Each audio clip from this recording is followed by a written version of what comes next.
Mentor e escritor brasileiro fala sobre os desafios da vida do imigrante e dá dicas de como se reinventar no exterior. Etarismo. Apesar do preconceito contra pessoas mais velhas, a terceira idade não se abate e mostra como envelhecer é bonito. Sono ruim. Especialistas alertam que dormir pouco e sem qualidade pode desencadear inflamações no corpo. Checkmate. Governo norte-americano exige que empresas aéreas revelem taxas ocultas antes da compra das passagens. Solidariedade. ONG criada por brasileiras quer ajudar mulheres imigrantes a reconstruir a vida nos Estados Unidos. Teve mulheres no grupo que conseguiram empregos por conta de outras mulheres. E aí o jeito que elas querem agradecer é ajudando outras mulheres.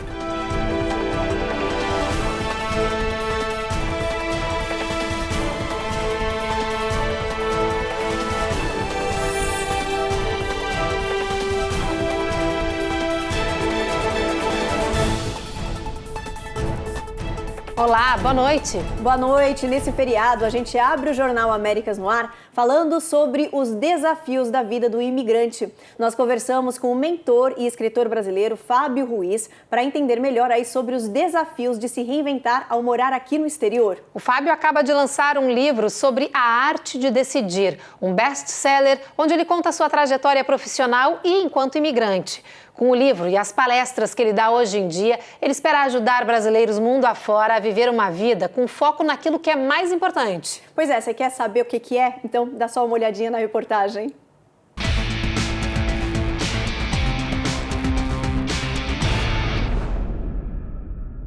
Fábio Ruiz se encontrou com a nossa equipe para um bate-papo descontraído. Eu começo logo perguntando para ele por que a maioria dos imigrantes demora para se ajustar a um novo país. Eu acho que o brasileiro tem uma capacidade incrível de se readaptar, não é? O que falta, às vezes, é ter esse entendimento de que realmente eu estou vivendo aqui, de que eu preciso me adaptar efetivamente, entender o modus de vida americano, entender a cultura americana, largar aquela lei de Gerson que nós estamos acostumados de querer levar vantagem em tudo, que aqui é um país que as regras funcionam, que as coisas são muito bem organizadas, né? Muito diferente da nossa cultura. Então, acho que o brasileiro tem essa capacidade de se readaptar. A grande dificuldade, eu entendo que é um pouco o choque cultural no começo, entende? A gente desapegar realmente. A maioria dos imigrantes que vem para cá tem uma vida de mais de 20 anos no Brasil, de 25 anos no Brasil. E você abandonar essa raiz, né, que é impregnada na gente, de viver um ciclo muito grande dentro da nossa cultura e de repente mudar para cá, para viver uma cultura completamente diferente, eu acho que isso choca um pouco e a dificuldade pode aparecer. Mas é importante entender, se eu sair do Brasil e vir para os Estados Unidos ou para qualquer outro país, eu preciso me adaptar à cultura local, senão a gente nunca vai conseguir se sentir parte desse novo ciclo. Para ele, é importante entender que a vida é feita de ciclos e que a partir do momento que uma pessoa decide sair de um país para viver em outro, é preciso recomeçar. O grande segredo é você ter coragem para isso, né?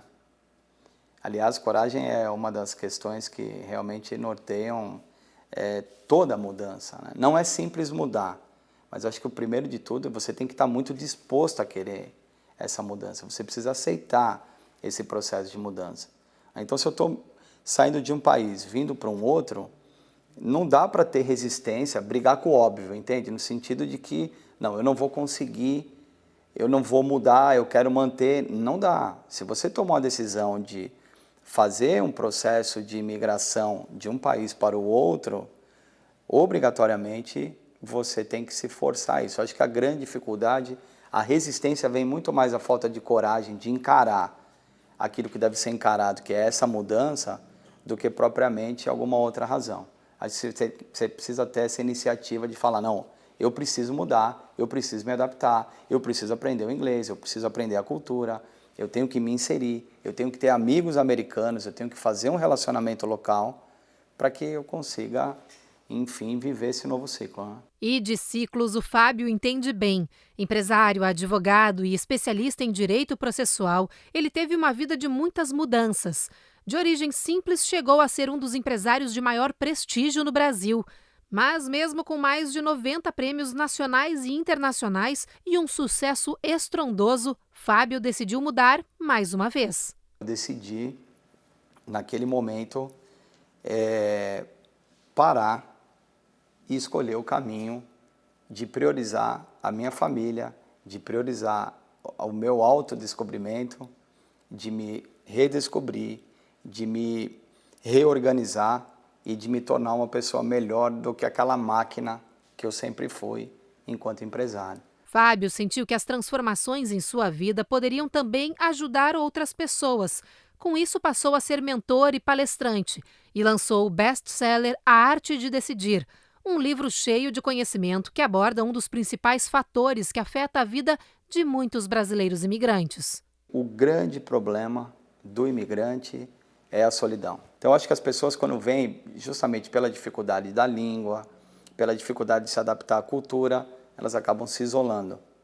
E é aí que vem todos os problemas, né? Que é depressão, ansiedade, aquela coisa toda que os especialistas podem dizer com mais propriedade do que eu. Mas eu acho que se a gente for traçar um ponto comum a todos, eu acho que a solidão é o grande fantasma do imigrante, né? Através da sua experiência, Fábio quer falar sobre a importância das nossas decisões e conscientizar os brasileiros sobre o que é ser bem-sucedido na vida. Hoje se fala muito nas redes sociais sobre sucesso, sucesso, sucesso. E a ideia é cada vez mais atrelada às questões materiais e financeiras. Não é isso. Valorizem o que vocês têm, valorizem o que já está ao redor, porque nas coisas simples a gente encontra a nossa felicidade. Acho que esse é o grande recado. E olha, mudando de assunto, você já ouviu falar do etarismo? É o preconceito contra pessoas mais velhas. Essa discriminação é baseada no estilo de vida, na idade, nas roupas e olha, por aí vai, viu? Pois é, olha, mas ao contrário do que se imagina, essa parcela da população que cada vez tem mais longevidade não se deixa derrotar não, viu? Eles estão se reinventando e mostrando que envelhecer é bonito demais, como nos mostra a Carla Marinho.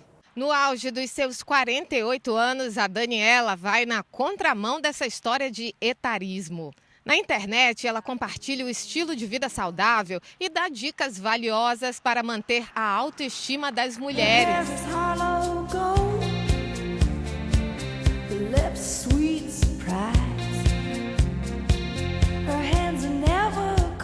E antes que ela desse ouvido ao "você não tem mais idade para isso", aos 43 anos, ela ingressou na carreira de modelo e hoje vive com a família o sonho da imigração nos Estados Unidos. Aos 45 eu fiz essa mudança drástica na minha vida, que eu considero assim um ato de coragem e juventude, né? É provar que a gente se... Porque é muito difícil, é muito complicado aos 45. Mas eu te digo uma coisa, que é essa inquietude que a gente tem dentro da gente, da curiosidade, a inquietude de tentar sempre entregar o nosso melhor, eu acho que é uma excelente opção para não sentir os anos passarem como um peso a mais. Segundo o IBGE, os brasileiros do grupo 50+, somam 55 milhões, ou seja, 25% da população brasileira. E esse mercado movimenta aproximadamente 2 trilhões de reais só no país. No mundo, o valor ultrapassa 15 trilhões de dólares. Para a consultora de desenvolvimento organizacional, Daniela Tesler, a revolução prateada, como está sendo chamada, essa parcela da população dos adultos mais experientes, já está acontecendo no mundo. Deveria ser o suficiente, na minha visão, para despertar marcas de produtos e serviços, né? O cliente consumidor final brasileiro exige das empresas diversidades de perfis. E na contramão, o etarismo, aquela palavrinha que representa a forma preconceituosa de se referir aos mais velhos, também avança. Para a Associação Americana de Psicologia, o preconceito de idade deve ser tratado da mesma forma que a discriminação baseada em gênero, etnia ou orientação sexual, por exemplo. De acordo com a US Equal Opportunity Commission, é no mercado de trabalho que a idade pesa ainda mais. E eu vejo que Brasil e mundo precisam acordar para essa questão, combater etarismo, ageísmo, como você quiser chamar, idadismo, né? De todas as formas. O profissional mais velho também tem mais experiências, mais repertório, mais erros em que se basear, né? Mais vivência para reconhecer crises e sair delas, né? É um patrimônio para propor solução de problemas e, obviamente, eles não devem nunca se fechar ao novo, incluindo a destreza digital, essa capacidade de se manter atualizado tecnologicamente, que é algo tão importante. A organização relata que 1 em cada 5 trabalhadores dos Estados Unidos tem mais de 55 anos e quase 65% deles dizem que sofrem alguma discriminação com base na idade no trabalho.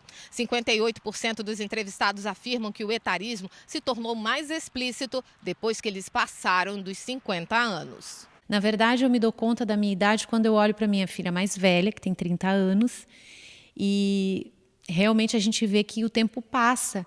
Mas hoje eu me sinto tão bem, tão melhor do que eu já fui com 20 e poucos, com 30 e poucos, que eu não paro para pensar que a idade é um peso, que é um ônus. Eu só vivo a minha vida de uma maneira leve, eu entrego o meu melhor todo dia.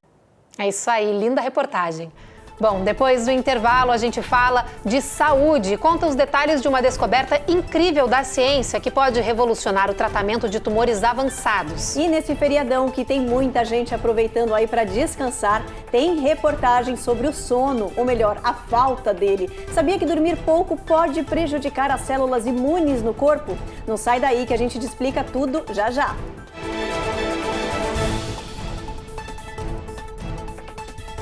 Américas no Ar. Oferecimento Automate Car Solutions. Excelência na compra do seu carro é o nosso compromisso. Rejuve Shep. Melhore agora sua qualidade de vida. Prime Shield. Precisando construir ou reformar seu ambiente? Temos o piso ideal para você. Acesse primeshield.com.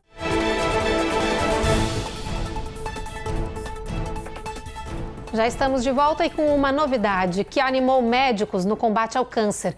Os especialistas descobriram que o vírus da herpes é um poderoso aliado na luta contra essa doença fatal. Pois é, olha, segundo os cientistas, o vírus da herpes modificado em laboratório consegue destruir tumores avançados. Já há casos de testes em que os voluntários se curaram completamente aí do câncer.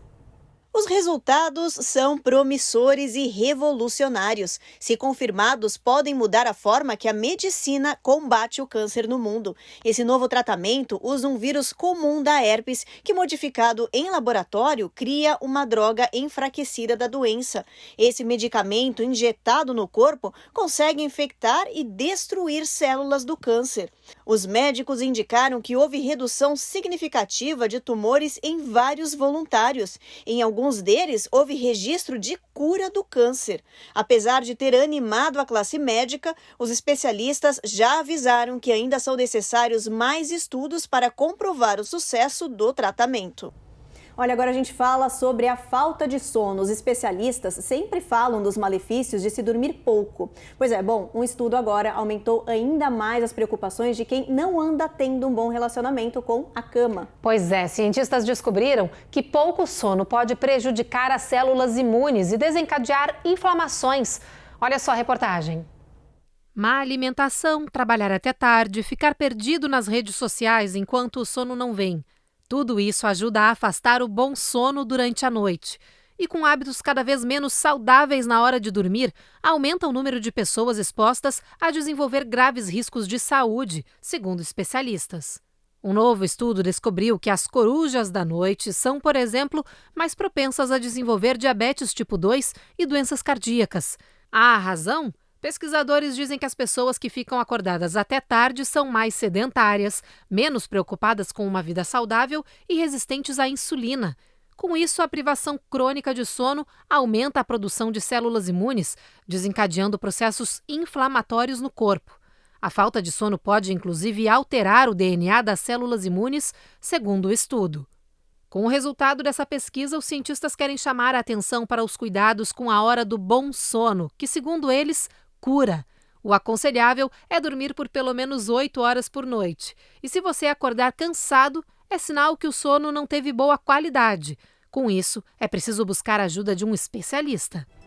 No próximo bloco, tem reportagem sobre uma nova exigência do governo dos Estados Unidos sobre as empresas aéreas. Agora, elas terão que revelar as taxas ocultas dos bilhetes antes da compra ser efetuada. E a gente dá detalhes da mais nova conquista dos comissários de bordo do país, que vai impactar na segurança dos passageiros nos ares. A gente já volta.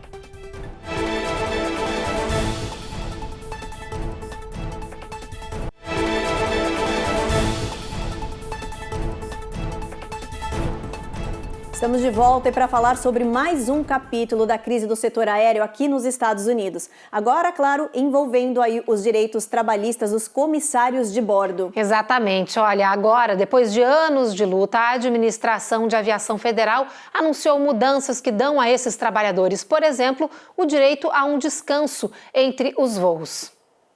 As mudanças nas regras trabalhistas dos funcionários de companhias aéreas são consideradas um marco histórico para a categoria. Desde 1980, os comissários de bordo dos Estados Unidos lutam para melhorar as condições de trabalho. Agora, só em 2022, é que a Agência Federal de Aviação finalmente atendeu a um dos pedidos mais simples e também mais significativos: o aumento do tempo de descanso mínimo para a tripulação entre os voos. De hoje em diante, o tempo de descanso será de no mínimo 10 horas entre os turnos de trabalho. A mudança foi anunciada pelo diretor interino da administração, Billy Nolen, em uma coletiva no Aeroporto Nacional de Washington.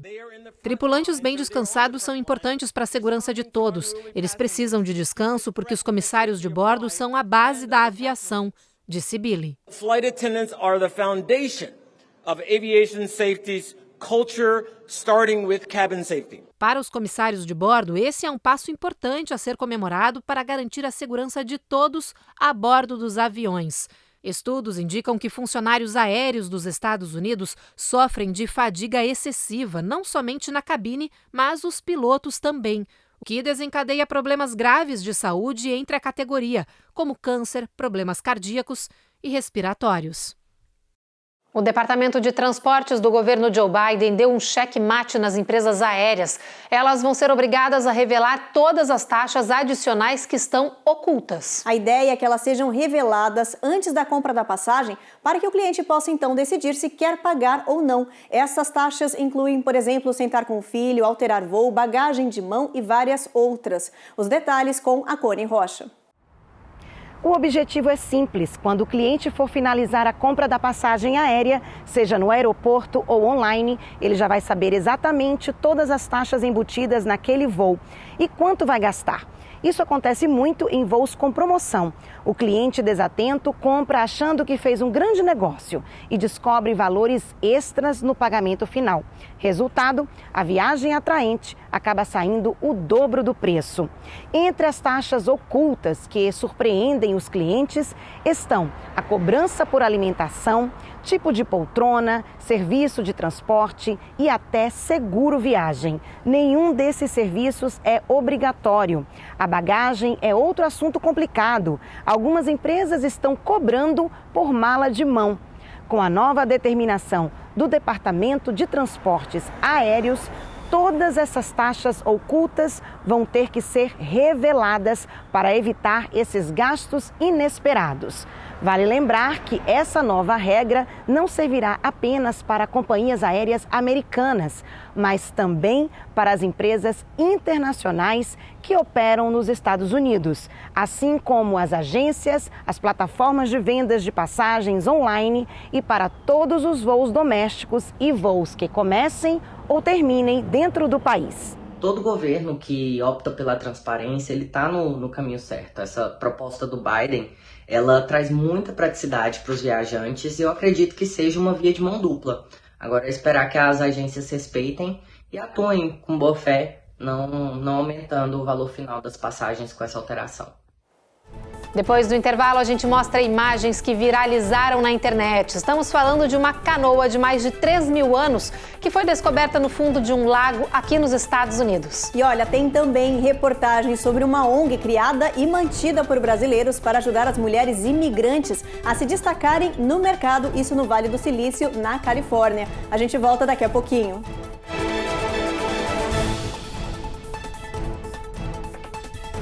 Américas no Ar. Oferecimento Automate Car Solutions. Excelência na compra do seu carro é o nosso compromisso. Rejub Chef. Melhore agora sua qualidade de vida. Perm Shield. Precisando construir ou reformar seu ambiente? Temos o piso ideal para você. Acesse permshield.com.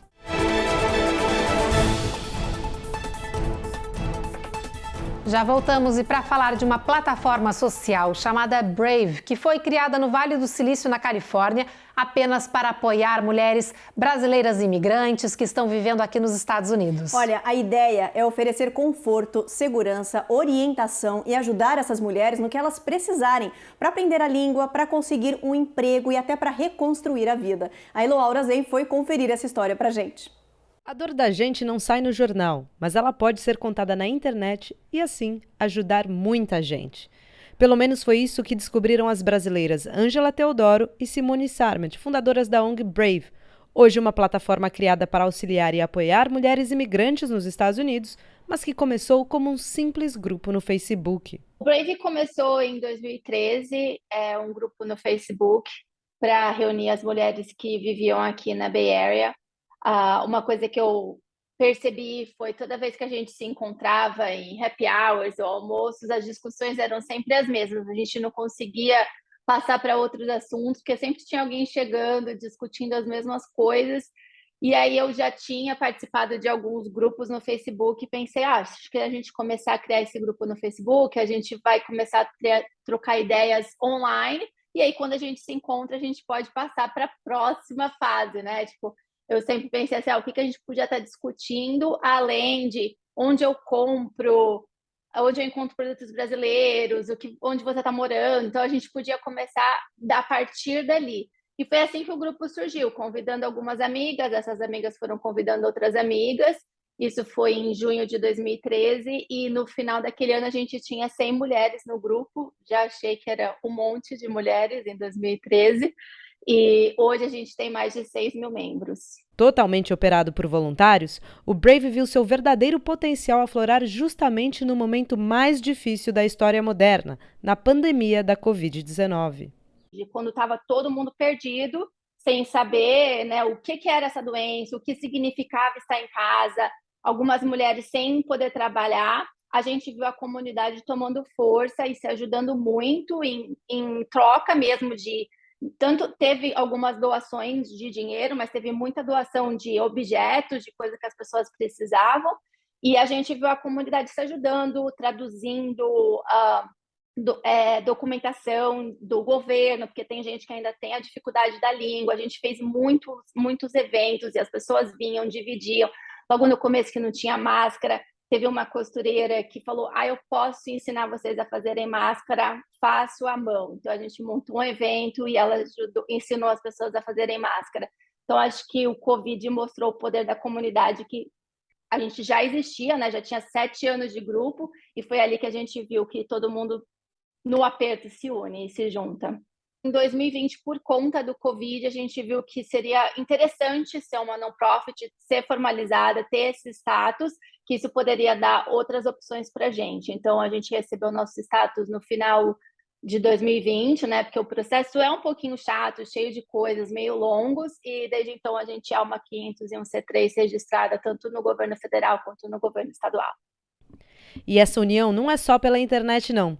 Graças ao Brave, muitas mulheres conseguiram mudanças importantes em suas vidas. Essa coisa de corrente do bem, né? Teve mulheres no grupo que conseguiram empregos por conta de outras mulheres. E aí o jeito que elas querem agradecer é ajudando outras mulheres, né? Então, eu tenho uma vaga, eu sei que é difícil, você no seu primeiro trabalho, mas eu posso te indicar. E a gente já teve casos concretos de mulheres se ajudando. Então, essa também é um impacto que a gente acha que aquece o coração, né? Embora as atividades do Brave sejam mais focadas na Bay Area, no norte da Califórnia, brasileiros de todo o país são incentivados a procurar as voluntárias caso sintam que precisam de alguma informação ou apoio. Nós somos mulheres, os nossos obstáculos, experiências e desafios são diferentes, né, de um homem, não só como imigrantes, mas eu acho que a imigração traz outros desafios e a gente sempre tenta resolver um problema que é perto da gente, né? Então, eu como mulher estava convivendo com outras mulheres, via que o meu marido não tinha os mesmos desafios que eu, os mesmos problemas que eu, tem um pouco da solidão, se reinventar, estar num país onde você não podia trabalhar, ou mesmo que você possa, você tem que... O que eu faço com essa habilidade? Ou o que eu faço com a experiência que eu tinha no Brasil? Mesmo quando você já está trabalhando, você está cercado de homens, né? A gente está num mundo que é muito masculino. Então, eu queria trazer esse negócio, como que a gente pode reunir as mulheres, estar num ambiente que a gente pode se acolher e dividir esses obstáculos que são tão semelhantes. Nossa, bonita essa matéria, né, Evelyn? Demais. E que legal ver os brasileiros empenhados aí em ajudar as mulheres imigrantes. A gente precisa de mais projetos como esse, né, Ruth? Não, com toda certeza, dando um bom apoio. Mais projetos com certeza. Bom, lindo. Vamos então ver como é que vai estar a temperatura hoje? Vamos dar uma olhadinha para amanhã, para todo o país? Olha, Boston aí, sol, máxima de 67, Nova York e Washington também calor, máxima de 74, mínima de 52, Orlando e Miami, tempo encoberto, mínima de 74, máxima de 88. Dallas e Houston, aí Dallas sol forte, máxima de 89, Houston, tempo encoberto, mínima de 64. Agora a gente chega em Seattle, em Washington, onde vai fazer tempo encoberto, gente, mínima de 52. Descendo aqui para Califórnia, gente, olha, São Francisco com tempo encoberto, mínima de 54. Lá em Nevada, em Las Vegas, mínima de 60 e máxima de 85. E em Los Angeles, voltando agora para Califórnia, mas mais para o sul, máxima de 78 e mínima de 63. Bom, agora a gente vai mostrar para vocês uma incrível descoberta de cientistas lá no Wisconsin. Pois é, olha, eles encontraram uma canoa de cerca de 3.000 anos no fundo de um lago. As imagens, claro, viralizaram na internet. E trouxeram também emoção para tribos nativas da região pela descoberta de uma peça carregada de ancestralidade.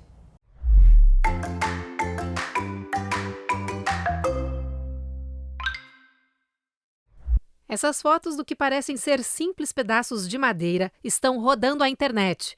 O material, que mais traz perguntas do que respostas, agora intriga moradores da região norte do país, que tentam cada vez mais descobrir como os nativos da região viviam há milhares de anos.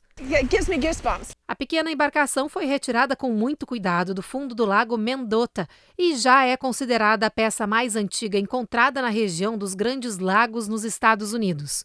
O que você está vendo é uma pequena canoa de madeira esculpida por índios nativos norte-americanos do Wisconsin há cerca de 3.000 anos. Essa já é a segunda canoa encontrada pela Força Tarefa, formada pela Sociedade Histórica de Wisconsin e da tribo Ho-Chunk. Quando a peça foi retirada do lago, teve choro e emoção de integrantes da tribo que celebraram a vida de seus ancestrais. A pesquisadora Tamru Townsend conta que encontrou a relíquia durante um mergulho e explodiu de felicidade ao contar a novidade para o pesquisador-chefe do grupo. Para os pesquisadores, as descobertas feitas até agora mostram que as sociedades indígenas milenares dos Estados Unidos viviam em comunidades com transporte, comércio e técnicas avançadas de sustento e construção.